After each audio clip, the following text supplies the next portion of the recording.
નમસ્કાર મિત્રો, સ્વાગત છે તમારું આપણી આ યુટ્યુબ ચેનલમાં જેનું નામ છે ગુજરાતી જીકેની જમાવટ।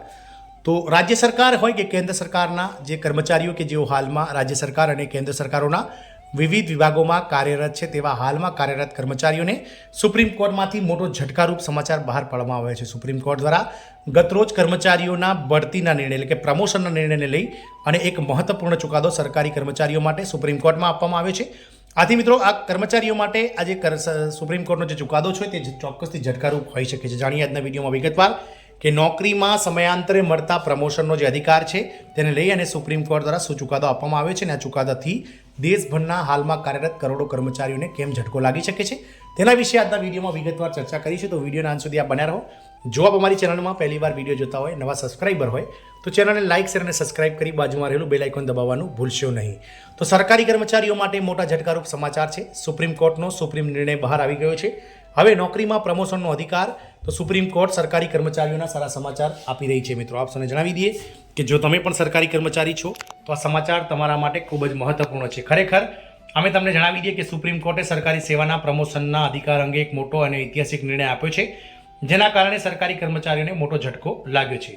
કોર્ટ દ્વારા આપવામાં આવેલા નિર્ણયને વિગતવાર જાણવા માટે આગળ બન્યા રહો। તો સુપ્રીમ કોર્ટે એક મહત્વપૂર્ણ ચુકાદો આપ્યો છે, જેમાં જાહેર નોકરીઓમાં બઢતી એ કર્મચારીઓનો બંધારણીય અધિકાર નથી તેવું સુપ્રીમ કોર્ટે એક ચુકાદાને ટાંકીને કહ્યું છે। આ મહત્વપૂર્ણ ચુકાદો સરકારી સેવા પ્રત્યેના વ્યાપક વલણ અને બઢતીના અધિકાર પર ચાલી રહેલા ચર્ચા વચ્ચે આવ્યો છે, જ્યાં બઢતીને એટલે કે પ્રમોશનને ઘણીવાર એક મુખ્ય પ્રોત્સાહન તરીકે જોવામાં આવે છે।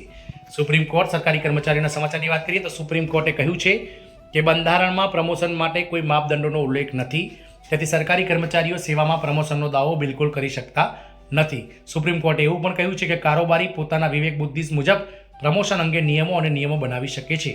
સુપ્રીમ કોર્ટે ગુજરાતના જિલ્લા ન્યાયાધીશોની પસંદગી સમિતિ સંબંધિત એક કેસમાં એક મહત્વપૂર્ણ નિર્ણય આપ્યો છે, જેમાં લાખો સરકારી કર્મચારીઓ પ્રભાવિત થઈ રહ્યા છે। કોર્ટે કહ્યું હતું કે સરકારી કર્મચારીઓને કયા આધારે પ્રમોશન આપવું જોઈએ તે અંગે આપણું બંધારણ સંપૂર્ણપણે મૌન છે।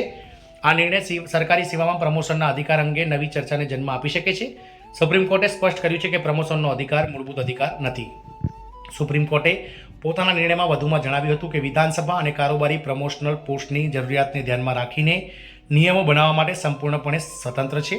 ભારતમાં સરકારી સેવાઓને કર્મચારીઓને પ્રમોશનનો અધિકાર હોવાનો દાવો કરવાનો બિલકુલ અધિકાર નથી। બંધારણ પ્રમોશનલ પોસ્ટની રચના માટે પોતાના માપદંડ બનાવી શકતું નથી। કોર્ટના નિર્ણયની ખાસ વાતો શું છે? સુપ્રીમ કોર્ટે આપેલા નિર્ણયમાં સુપ્રીમ કોર્ટે કહ્યું છે કે નોકરીમાં પ્રમોશન મેળવવું એ બંધારણીય અધિકાર રહેશે નહીં। વિધાનસભા અને કારોબારી પ્રમોશન અંગે પોતાના નિયમો અને નિર્ણયો બનાવી શકે છે। સુપ્રીમ કોર્ટે પોતાના આદેશમાં વરિષ્ઠતા અને મેરિટ કમ વરિષ્ઠતાનો પણ ઉલ્લેખ કર્યો છે। આ સાથે સરકારી નોકરીઓમાં પ્રમોશન માટેના માપદંડ નક્કી કરવા માટે બંધારણમાં કોઈ જોગવાઈ નથી। વધુમાં સુપ્રીમ કોર્ટે સ્પષ્ટપણે કહ્યું છે કે સરકાર પ્રમોશન અંગે પોતાના નિયમો બનાવી શકે છે। પ્રમોશન કેસમાં સરકારનું શું કામ છે? તો સુપ્રીમ કોર્ટે પોતાના નિર્ણયમાં સ્પષ્ટપણે જણાવ્યું છે કે સરકારને સેવામાં પ્રમોશન માટે નિયમનો કાયદો અને જોગવાઈઓ બનાવવાનો અધિકાર છે। સરકારે નક્કી કરવાનું છે કે કર્મચારીને કેવા પ્રકારનું કામ આપવા માંગે છે જેથી તેને બઢતી મળી શકે। તે સમયે કોર્ટે એ પણ નક્કી કર્યું છે કે ન્યાયતંત્ર બઢતી પસંદગી માટે બનાવેલી નીતિ પર્યાપ્ત છે કે નહીં તેની સમીક્ષા બિલકુલ કરશે નહીં।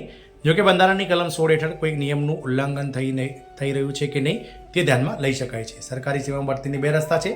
સુપ્રીમ કોર્ટે પ્રમોશનમાં સિનિયોરિટી અને મેરિટને ઘણું મહત્વ આપ્યું છે। સુપ્રીમ કોર્ટના મતે સિનિયોરિટીને પ્રમોશનનો આધાર બનાવી શકાય છે, કારણ કે અનુભવી કર્મચારીઓ વધુ સક્ષમ હોઈ શકે છે અને તે ભત્રીજાવાદને રોકવામાં પણ મદદ કરે છે। કોર્ટે સિનિયોરિટી કમ મેરિટ અને મેરિટ કમ સિનિયોરિટી બંને પ્રણાલીનો ઉલ્લેખ કરતાં કહ્યું છે કે દરેક કેસમાં સંજોગો અનુસાર પ્રમોશનની પદ્ધતિ નક્કી કરી શકાય છે।